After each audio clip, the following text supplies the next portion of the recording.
What single experience as a kid forever changed how you saw the world? When I was 13, I came down with a cold around Christmas time. But when I asked my mom if I could have some tablets, she instead insisted we go to the hospital. I thought she was overreacting, but I just figured she thought seeing a doctor would make me feel better before Christmas.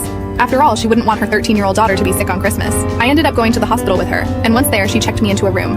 I saw her speaking with the nurses just before she did, and all the nurses went pale and their jaws dropped as they kept glancing in my direction. Once I was in the room, I remember asking my mom if the doctor said I would be okay, and she reassured me that it was just a cold. I responded by asking if it was just a cold, why did the nurses look so worried, and why I was in this room. She told me not to ask questions I don't want answers to, and then shushed me when I tried to speak again. She left the room a minute later, telling me she was going to get some water and that she'd be right back, and that was the last time I ever saw my mother.